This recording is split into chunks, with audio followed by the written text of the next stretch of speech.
If you're over the age of 18 and living in the US, you've probably heard about juries, either because you may have to serve on one someday or because you've watched any modern crime television. Today, I'll be thinking about where the idea of the jury originates and how it evolved over the course of the Middle Ages.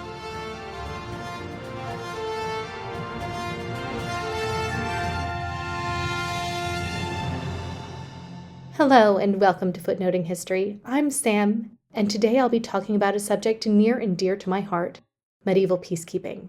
In the Middle Ages, there were not very many officials available to enforce the laws. As a result, approaches to peacekeeping were fundamentally different than they are today. The courts could not send out detectives to investigate crimes, so they had to rely on other modes of proof. One notorious form of proof was the ordeal. You might not be familiar with the word ordeal, but I can practically guarantee that you're familiar with the idea. The most notorious form of ordeal was trial by water, wherein a person who was suspected of a crime was thrown into water. If they sank, they were pulled out and considered innocent, but if they floated, they were revealed to be guilty. Now, I'm simplifying atrociously here.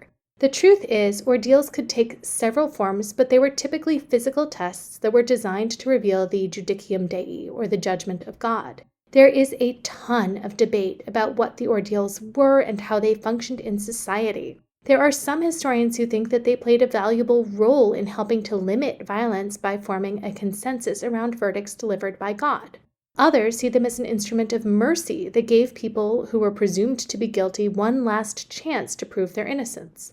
Others view them through a more legalistic lens and focus on the role that they played in the legal system itself. In short, while many have pointed to the ordeal as evidence that the Middle Ages were backwards and barbaric, historians aren't so sure about that conclusion. Now, I could talk about ordeals for a whole episode, but I'm not going to do that. Instead, I'm going to sidestep the debates about how they functioned and when and why they declined to present you with evidence that by 1215, the ordeal was definitely on its way out. 1215 is not a random date. It's the year of the Fourth Lateran Council, arguably one of the most important moments in the legal history of the Church in the West. If you'd like to hear more about the council, you can listen to Josh's old episodes about Pope Innocent III, or you can find Norman Tanner's excellent translation of the council online very easily. Now, I'm not going to take you through the whole council, though I do encourage you to look at it if you're interested in medieval religious or legal history. The part that's relevant for my story comes in the 18th Constitution, which forbids clerics from shedding blood. This prohibition also extended to the ordeal. Clerics could no longer confer a rite of blessing or consecration on a purgation by ordeal of boiling or cold water or of the red iron. The passage goes on to say that the clergy could still support duels, which were also a form of ordeal. Well, it's not clear to scholars whether the Fourth Lateran Council was the origin point for this prohibition or if it was merely recording a change that had already taken place. It is pretty clear that after 1215 there couldn't be any more ordeals because they relied on God's judgment, which could not be obtained without the assistance of the clergy. Once the ordeal was no longer an option, there had to be a new way of determining guilt or innocence. But it was by no means obvious that the jury would be that new mechanism. In fact, juries did not become the norm across Europe. In continental Europe, judicial torture took the place of the ordeal, and just as a side note, medieval torture was much more constrained than you probably imagine. Again, I could do a whole episode on the topic. In England, the courts turned to juries instead of torture after the decline of the ordeal. So, what made England different? Here, I will point to a unique system that existed in most of England but not in the rest of Europe, Frank Pledge. The Frank Pledge system divided local populations into small groups and made them responsible for one another's good behavior. Among other things, each group could be called upon to send a representative to the local court to report on misdeeds that had transpired.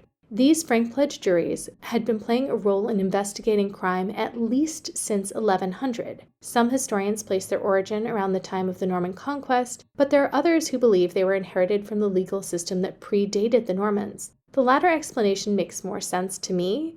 If they were going to impose this system, why would the Normans choose to use it only in their English territories and not in their continental ones? The earliest surviving records of the Frank Pledge system are from the 13th century, by which time I would argue the system seemed to be working pretty well.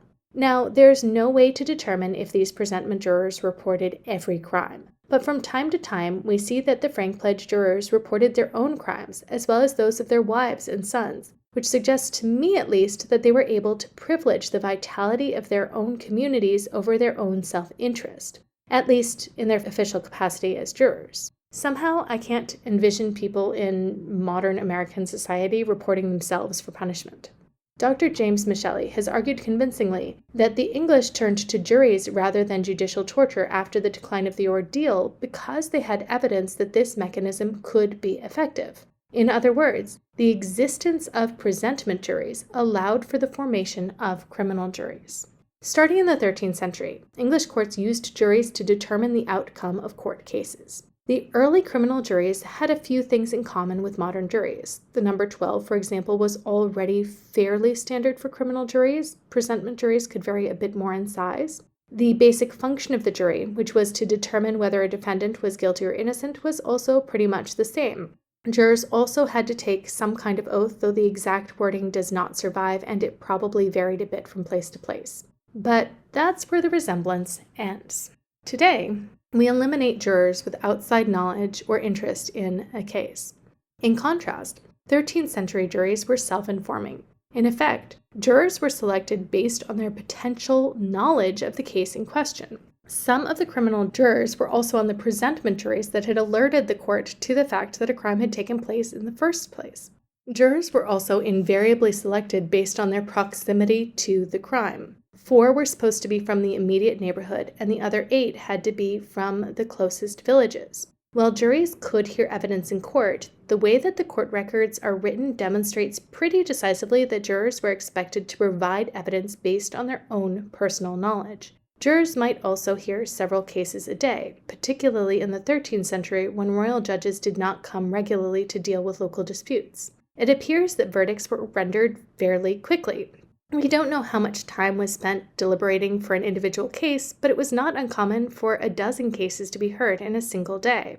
In addition to seeking jurors who had knowledge of cases, 13th century courts sought people who had some stature in their local communities. Jurors were, without exception, men, and they tended to be among the wealthier, more respected property owners. Many of these men may already have been attending court because in addition to hearing criminal cases, the 13th century Irish courts could also deal with property disputes and other matters that would require royal attention. So, while we don't know whether people wanted to flex their muscles by serving on juries or if, like some of us today, they would prefer to avoid jury duty, at least the inconvenience of serving on a jury, or more likely multiple juries, was somewhat minimized. After the verdict was rendered, those who were found guilty were immediately punished, almost invariably through the death penalty if their cases were severe enough to be heard by the royal courts. If they were found to be innocent, defendants could be released to return home or they could still be exiled.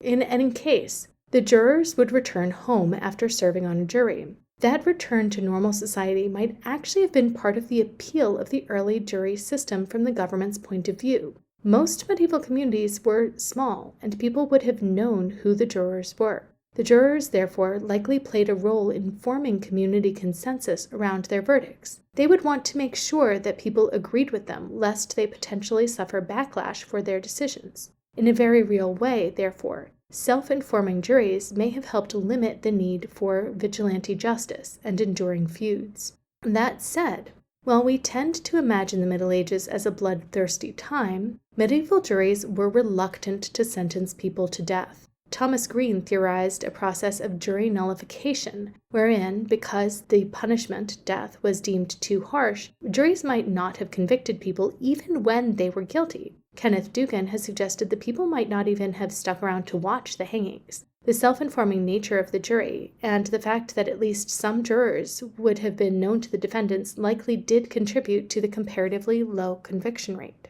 Over time, the nature of the trial jury began to shift.